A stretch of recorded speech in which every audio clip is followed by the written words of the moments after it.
Cap sur l'émergence 2020 est un documentaire bimensuel de 26 minutes produit par le CICG, le Centre d'information et de communication gouvernementale, en vue de montrer aux Ivoiriens les grands projets décidés par le président de la République Alassane Ouattara pour le renouveau de la Côte d'Ivoire. Son contenu est basé sur les grands travaux de l'émergence achevés, en cours de réalisation et en préparation sur l'ensemble du territoire national. Le premier numéro du documentaire, Cap sur l'émergence 2020, vous conduit sur ce chantier citoyen ouvert au public, le troisième pont, baptisé le pont Henri-Konan Bédié. Tous les Ivoiriens qui désirent s'informer, découvrir et apprécier ce qui est en train de se faire viennent visiter ce joyau architectural. Ces visites guidées ont déjà permis aux agents du Trésor, à la Chambre de commerce belge, à des autorités françaises et en décembre 2013 aux membres du gouvernement ayant à leur tête le Premier ministre Daniel Kablan-Duncan de venir se rendre compte de l'état d'avancement des travaux. Tous ces visiteurs ont exprimé leur sentiment de fierté de voir ce grand ouvrage qui vient 40 ans après le pont Charles de Gaulle. C'est un chantier pour le public, donc il est tout à fait normal que le public sache ce qui se passe, où l'argent qui a été investi par l'État de Côte d'Ivoire va et à quoi il sert. C'est très important. Puis nous aussi, pour notre image de marque, c'est une certaine transparence surtout. C'est un chantier ouvert. Et bien entendu, notre rôle principal, c'est de le faire découvrir. Alors on y met peut-être une note plus particulière en Côte d'Ivoire parce que, comme je vous le disais, la Côte d'Ivoire n'avait pas vu de grands chantiers depuis fort longtemps. C'est une manière aussi de montrer que l'État de Côte d'Ivoire fait des investissements. Les travaux publics, c'est le bassin d'emploi le plus important. Abidjan, c'est 6 800 000 habitants. Depuis quelques années, la circulation automobile est devenue difficile. Des embouteillages interminables sur les principales artères. Les causes sont multiples. En déplant la dégradation des voies, le mauvais fonctionnement des feux tricolores, l'indiscipline et l'impatience des conducteurs, le non-respect du code de conduite, la densité du parc automobile, enfin, l'état défectueux de certains véhicules de transport appelés taxis de ville. La construction du troisième pont est aujourd'hui une réalité. La ville d'Abidjan et ses habitants seront mieux desservis grâce à ce nouveau tronçon d'autoroute Riviera-Marcory. Le président de la République, son Excellence M. Alassane Ouattara, qui a procédé au lancement des travaux de la construction du pont Henri-Konan Bédié le 7 septembre 2012, a, dans son message à la nation le 31 décembre 2013, mis un accent sur les secteurs de l'eau, de l'électricité, de l'éducation, de la santé et situe l'importance de la réhabilitation et de la construction des infrastructures économiques. Notre économie connaît une forte reprise. Tous les indicateurs le traduisent éloquemment et placent notre pays parmi les 10 premières nations en croissance dans le monde. Cette performance est reconnue par tous nos partenaires, notamment les grandes institutions internationales.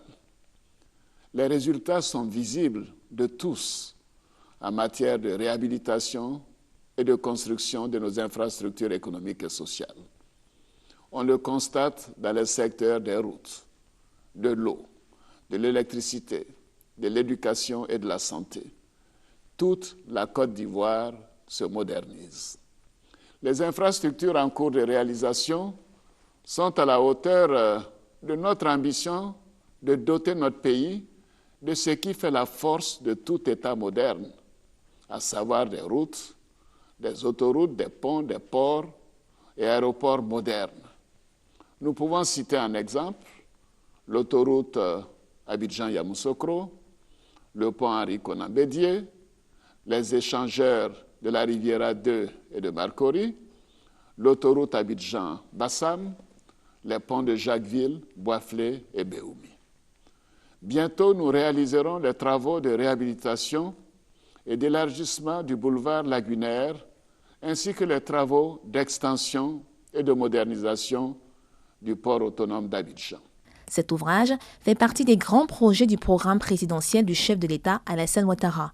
Le pont contribue à la préservation et à la restauration de l'environnement. C'est une autoroute qui rejoint le boulevard Mitterrand au boulevard Valéry Giscard d'Estaing, qui fait environ 7 km de long et où l'ouvrage principal est un pont qui traverse la lagune est brillée sur 1500 mètres, un des endroits les plus larges de la lagune, puisque la lagune à cet endroit-là fait 2 km de large.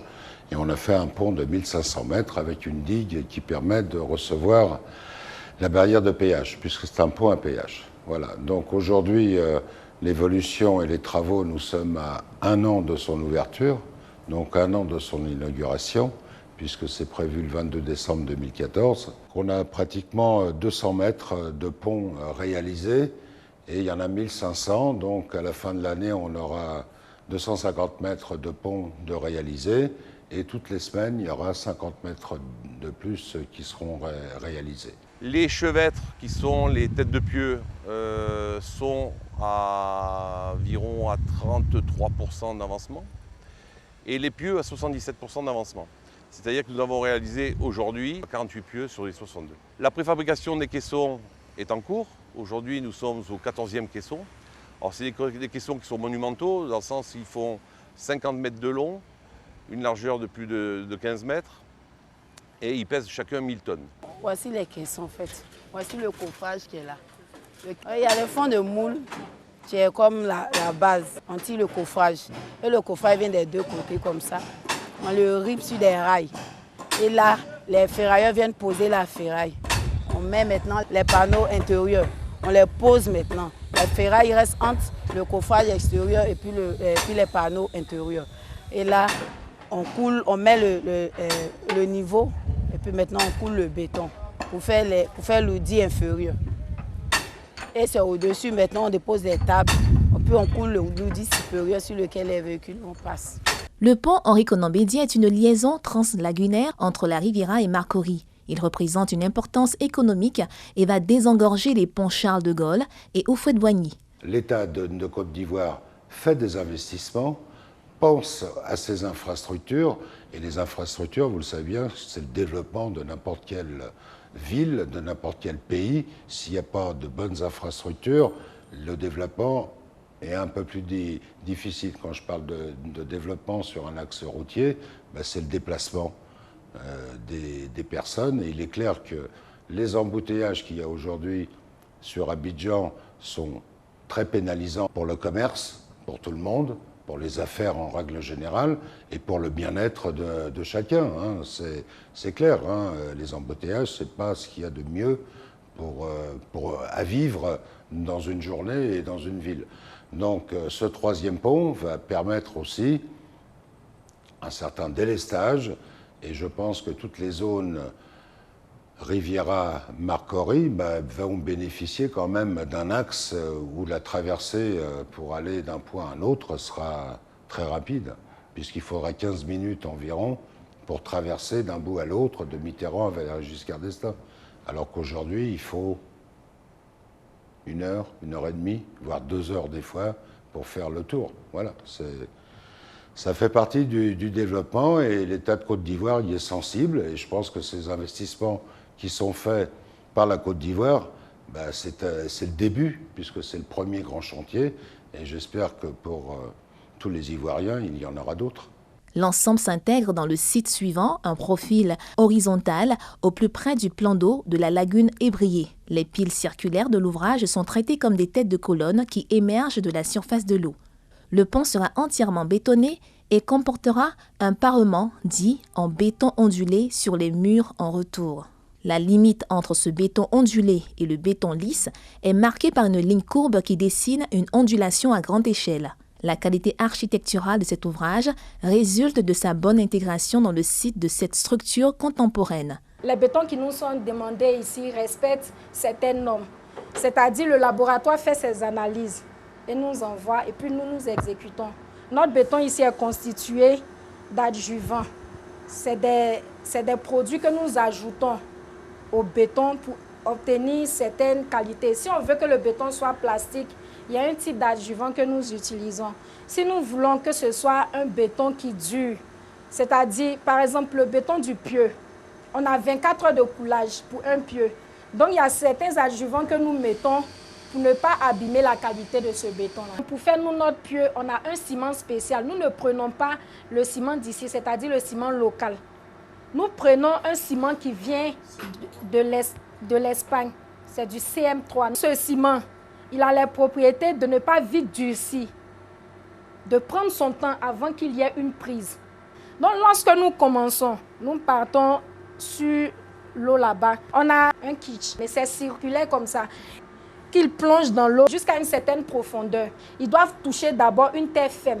Lorsque c'est dur, ils déposent maintenant leur kitsch. Ils font sortir de l'eau et puis mettent ensuite un produit qu'on appelle la bentonite. On appelle ça la bentonite. Ça maintient les parois de l'ouvrage. C'est-à-dire, vous voyez, quand on construit les maisons là, pour couler un poteau, il y a des bois qu'on dépose d'abord, le coffrage. Donc celui-là, la bentonite représente le coffrage du pieu. Donc quand nous mettons maintenant le béton, au fur et à mesure que nous mettons le béton, la bentonite sort tout en préservant la forme jusqu'à ce que ça puisse durcir, puis on fait ressortir les quiches. Et nous avons nos pieux. Ce nouvel ouvrage comporte différentes parties.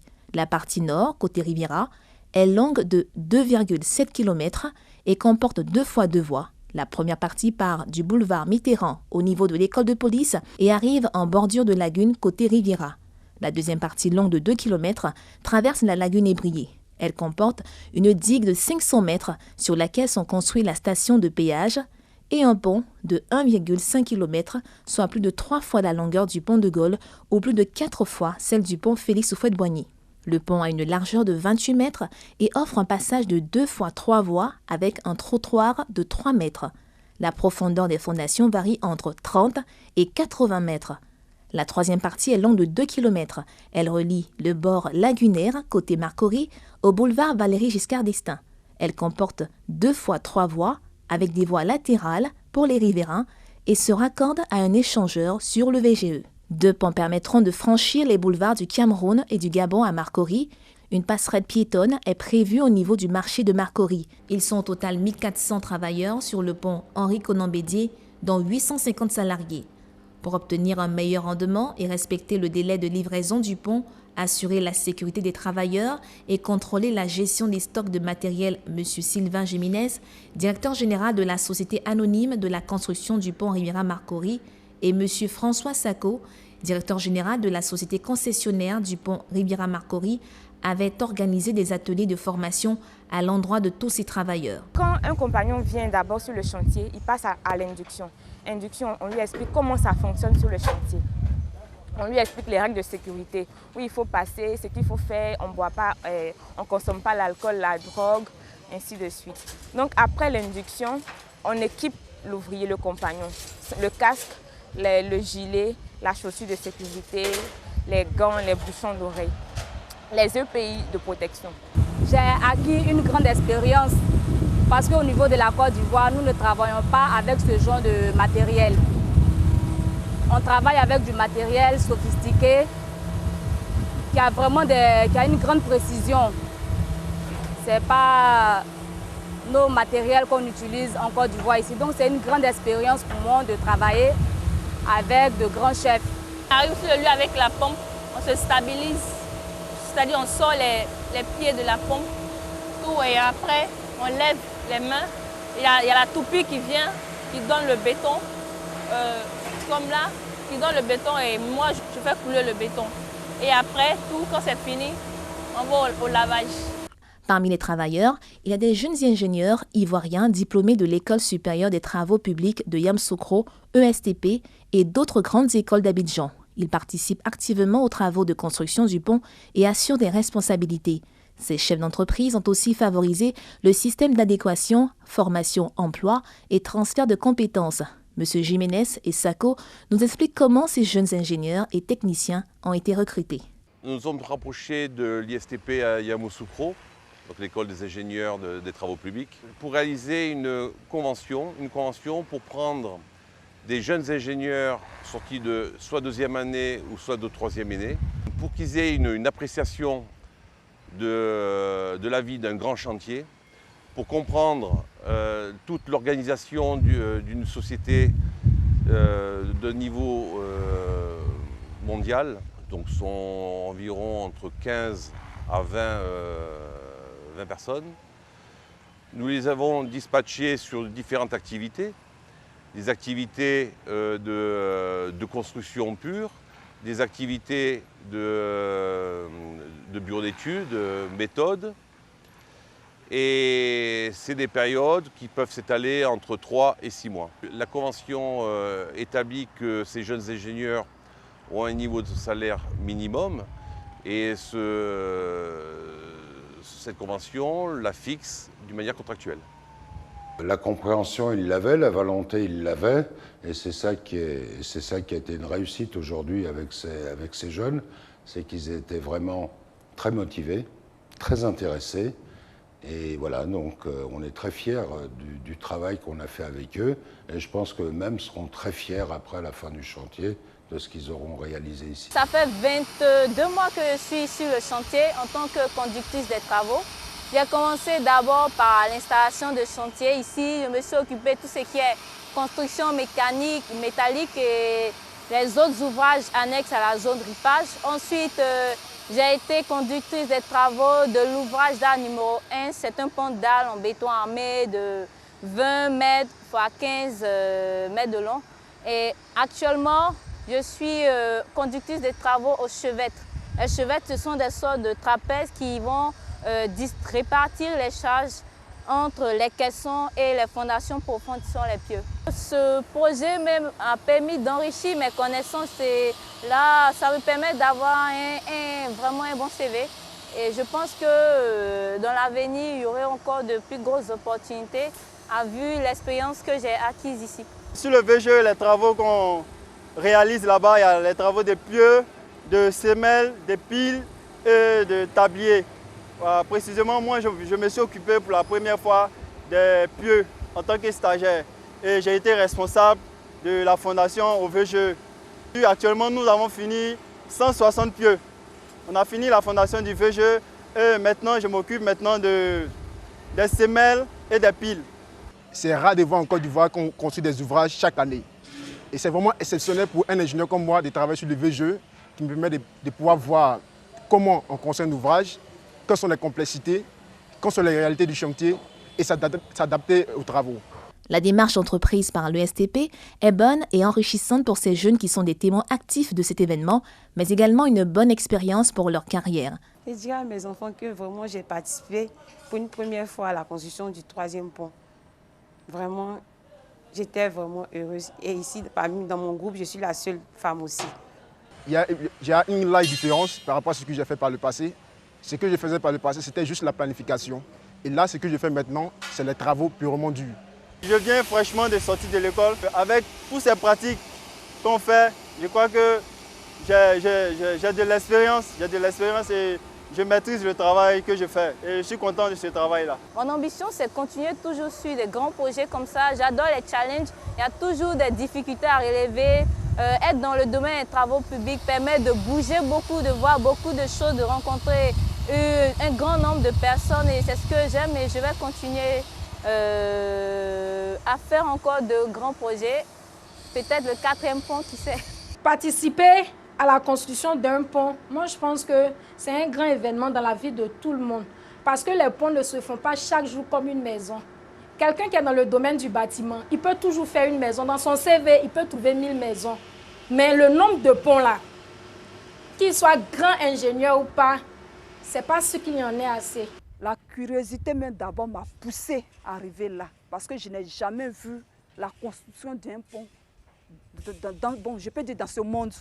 Aujourd'hui en Côte d'Ivoire, voilà la construction du 3e pont.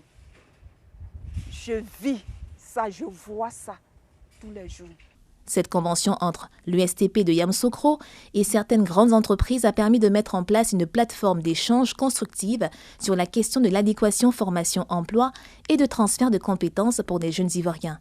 Elle a pour objectif d'aider à la réalisation d'une série de contrats de stage, de validation ou de perfectionnement entre ces entreprises et l'USTP en vue de favoriser leurs insertions durables dans le tissu social. L'organisation de ce forum répond à la problématique de l'adéquation formation-emploi, de la capitalisation du savoir-faire acquis dans les milieux professionnels et de l'exploitation optimum de la matière grise disponible dans les écoles de haut niveau comme la nôtre. Et je pense que les solutions plutôt ne peuvent venir que de la collaboration entre les écoles et les entreprises. Cette plateforme participe également au renforcement de capacités et favorise le recrutement des étudiants ayant terminé leurs études. Elle permet enfin aux étudiants de découvrir, de comprendre et d'apprécier l'organisation d'un grand chantier. Il s'agit aussi de présenter et promouvoir la qualité de la formation dispensée dans ces grandes écoles de Yamoussoukro. La convention a été rendue possible grâce au forum organisé par les responsables de l'USTP à Yamoussoukro. Le forum des entreprises, différents axes de développement de notre institut. Il s'agit premièrement d'un rapprochement de la formation avec les employeurs à l'effet de créer une synergie formation-emploi qui vise à favoriser une meilleure insertion professionnelle des diplômés. Le deuxième volet de cet axe consiste à créer les conditions en vue d'établir des relations de partenariat entre les entreprises et l'INPHP.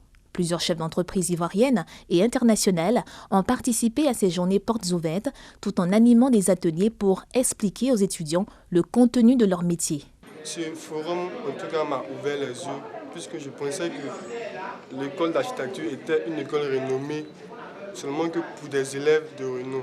Mais je constate qu'à force de travailler, je peux arriver ici. Il serait judicieux pour nous de participer très souvent et aussi aux grandes écoles de faire appel à nous afin que nous puissions être des personnes qui ont de l'information et qui ont les compétences nécessaires pour participer au développement de notre pays qui doit être émergent à l'horizon 2020.